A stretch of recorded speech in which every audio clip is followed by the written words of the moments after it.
Buenas tardes. Hoy vamos a seguir con algunas clases puntuales que creo que van a ser más cortitas, pues son de algún concepto en particular. Acá lo estuvimos discutiendo con Wilson y me planteaba que él quería entender bien cómo era esto de las inspecciones y por qué las inspecciones no agregan valor y cómo es la estrategia para ubicarlas. Entonces vamos a hacer un pequeño ejemplo para que empiecen a tener una idea de qué se trata esto. Entonces imagínense un proceso cualquiera donde tenemos un depósito, puede haber un transporte, una operación, una inspección, una demora, otra operación, otra inspección, otra operación y un depósito de producto terminado. Acá lo que es importante que sepan es que el valor se agrega en las operaciones. En las operaciones donde se produce el efecto de transformación, ya sea de conformado, de cambios químicos, físicos, etc. Y que las demás son accesorias a lo que es el proceso en sí y no agregan valor, excepto un tipo de inspección que les voy a decir más tarde de qué se trata. Pero básicamente ahora nos vamos a concentrar en la inspección. El tema es el siguiente, vamos a abordar esto. Vamos a hacer una cosa mucho más simple. Imagínense que yo tengo una operación y otra operación. Y en el medio una inspección. ¿Para qué está esta inspección? Bueno, el tema es así.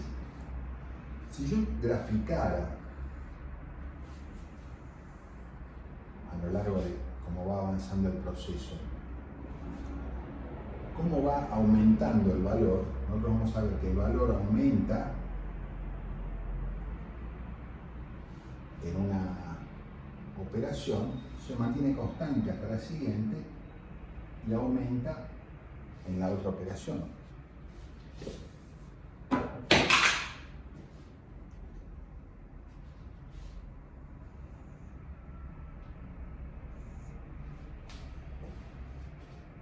Entonces, lo que es necesario que sepan es que nosotros no sabemos exactamente si se aumentó ese valor o no se aumentó. Entonces, nosotros somos ciegos al valor.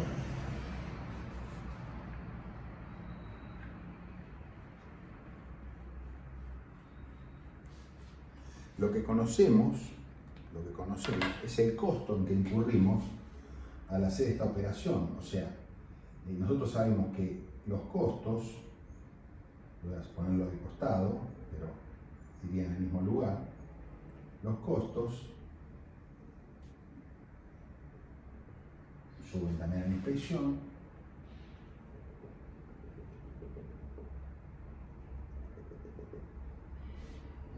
pero nosotros a esta gráfica de costos lo conocemos porque sabemos cuánto le pusimos. Lo que no sabemos es si lo logramos.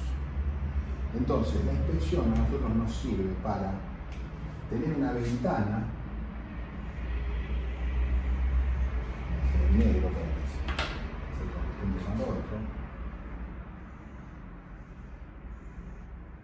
donde, vamos a hacer una ventana, podemos verificar que este valor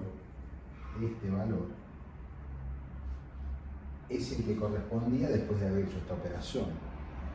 Si no ponemos esta inspección no lo sabemos, entonces podemos llegar a la siguiente operación con valor 0, incurrir en el costo, pero también va a mantenerse 0, porque si esta operación no salió bien, esta operación no tiene sentido hacerla tampoco, porque ya todo esto está mal logrado. Entonces, esta inspección, que ponemos acá es la que nos permite verificar si el valor que estamos agregando es el que correspondía a ese lugar. Porque si no, no hay forma de saberlo. Entonces, a veces estas expresiones sirven también como control, lo que nos permite hacer un ajuste sobre la operación anterior. ¿Sí? Y en algunos casos muy particulares, cuando en algunos procesos muy específicos, que nosotros también somos ciegos al proceso, que son generalmente los procesos naturales, esta inspección puede tomar las características de una operación y se llamaría clasificación, que es otra cosa, donde, por ejemplo, yo vengo de un proceso, pongámosle planté naranjas, y clasifico las que tienen el tamaño adecuado y las que no tienen el tamaño adecuado. Al 100%.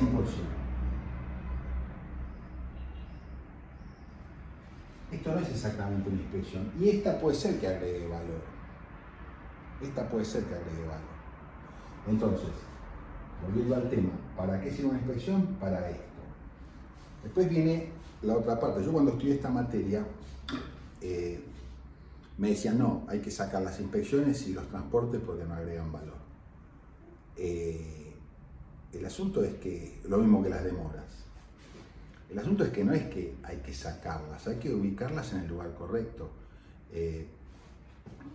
¿Y dónde tengo que poner una inspección? En el lugar donde fundamentalmente la que manda es la operación que sigue.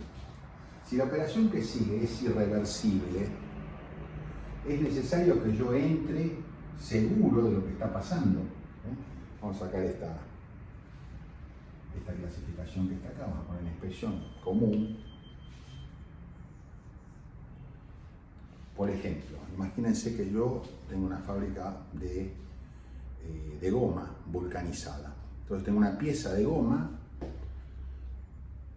la conformo y luego pasa al autoclave de vulcanización. Una vez que se vulcanizó es irreversible.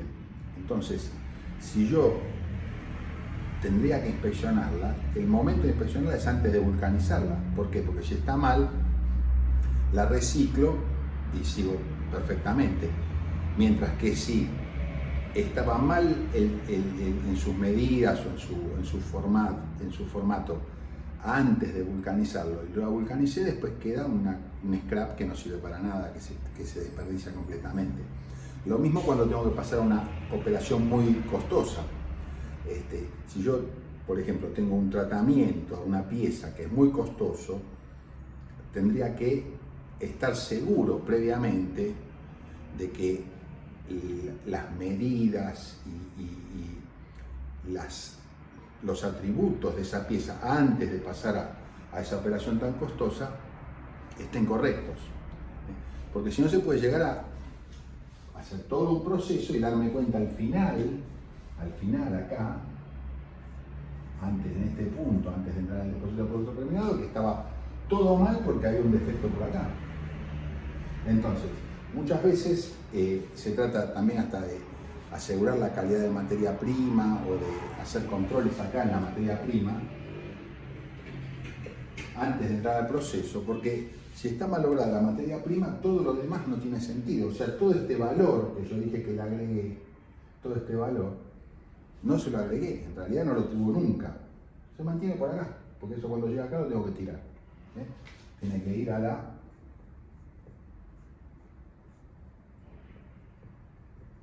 papelera.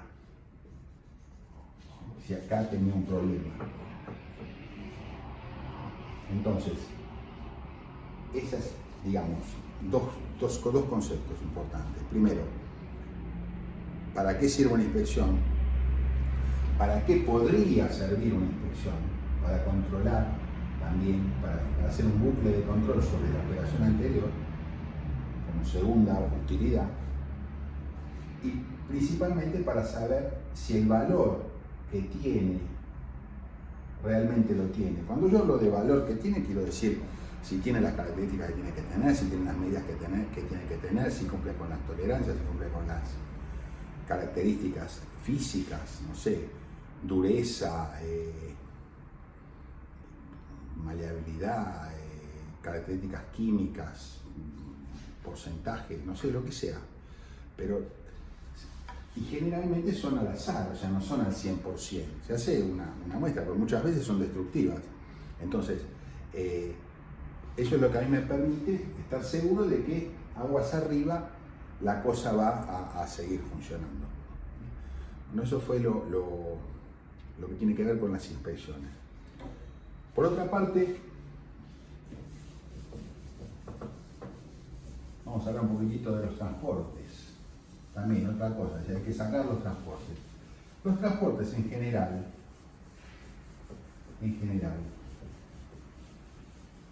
uno los padece, no los puede evitar tan fácil, salvo que uno pueda poner todo en el mismo lugar y no tener ningún transporte, no tendría ningún problema, pero la realidad es que las cosas no se pueden poner todas en el mismo lugar, hay que transportarlas de un sitio a otro. Entonces, con los transportes, si se pueden evitar, obviamente mejor, pero la relación de cercanía entre una operación y otra a veces es imposible, porque de repente esta operación se hace en otro edificio o está en una planta que sufrió una ampliación, entonces esta otra parte se hace en otro lado, o se hace afuera de la empresa o lo que sea, lo cual nos obliga a transportarla de un lugar a otro. Entonces, el tema, obviamente, si se pueden evitar los transportes, mejor, pero el tratamiento que se da a los transportes es optimizarlos. Entonces, en el transporte, ustedes ya habían visto que todo lo que nosotros ponemos acá tiene una especificación, todo, el transporte 2, con su especificación, con lo que hay que trabajar es con la especificación. Es decir, ¿cómo lo muevo esto? Con una cinta transportadora, con un autoelevador, con carretillas, a mano, sobre una mesa de rodillos o lo que fuera. ¿Para qué? Para que el trabajo de transportarlo de un lugar a otro sea el mínimo. Es un problema específico de logística. Entonces, ese es el tratamiento que nosotros le tenemos que dar a los transportes. Obviamente, si los puedo evitar, los evito. Pero si no los puedo evitar, tengo que optimizarlos, ver la forma en que a mí me pueda salir más barato, menos costoso hacer este transporte. Otro tema importante que se cruza justamente con el just in time y con los desperdicios que yo puedo tener son las demoras. Las demoras, imagínense, una operación, tengo otra operación. Las demoras básicamente sirven para que la operación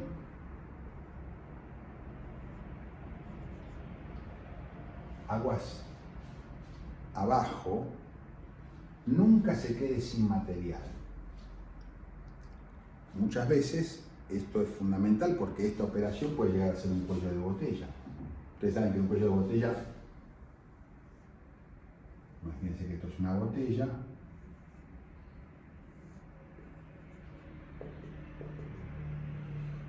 el caudal que pasa por acá es el mismo caudal que pasa por acá. O sea, todo el caudal de producto que pasa por esta línea es el mismo siempre. Pero lo que me manda en la velocidad de esta línea es este cuello de botella. Si este cuello de botella se llega a quedar sin material, llega a tener una ruptura en la llegada de material, va a generarse un atraso que no se puede recuperar. Entonces, nosotros tenemos que dimensionarla esta demora. Entonces, también, ¿qué es dimensionar una demora? Una demora es un depósito, básicamente. Y todos los depósitos responden al mismo principio, o un stock. Entonces, el volumen que ocupa este stock, o el stock en este momento, es igual al stock inicial más los ingresos menos los egresos. Siempre es así. Ahora véanlo de esta manera.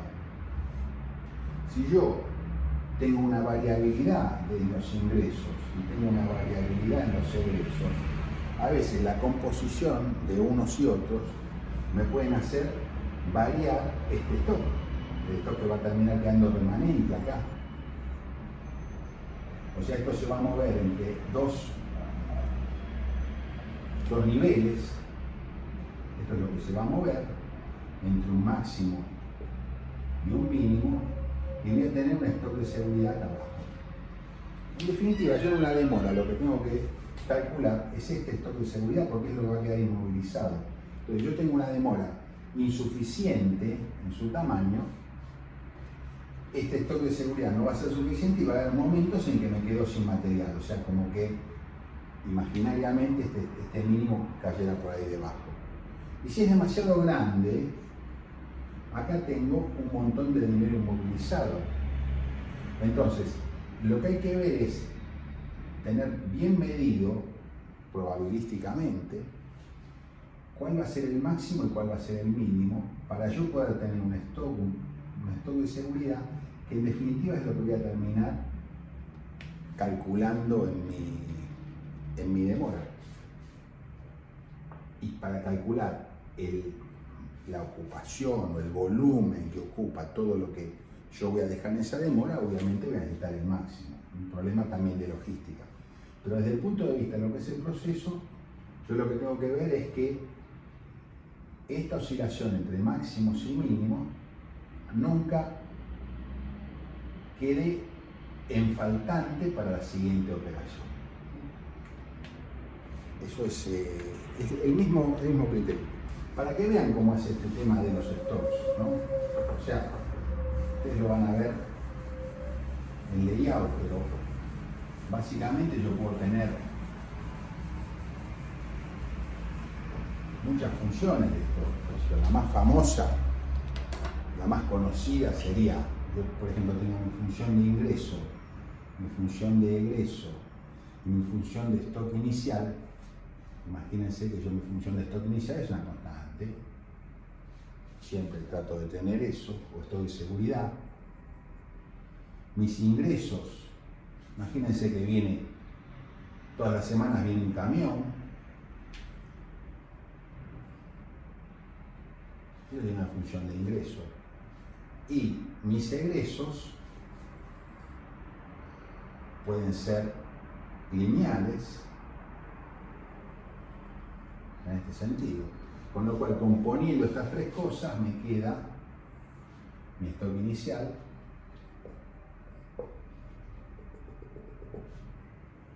mi ingreso, mi egreso, vuelvo al stock inicial, vuelvo a recibir un camión, se gasta, vuelvo a recibir un camión, se gasta y queda la famosa función de stock con forma de sierra, pero sale de acá.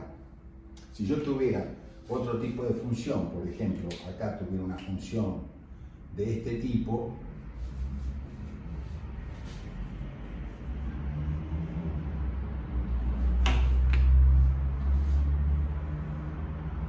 podría ser, qué sé yo, imagínense obra sanitaria, está fabricando agua potable todo el día y gastándose agua potable todo el día. Bueno, mi función sería esta.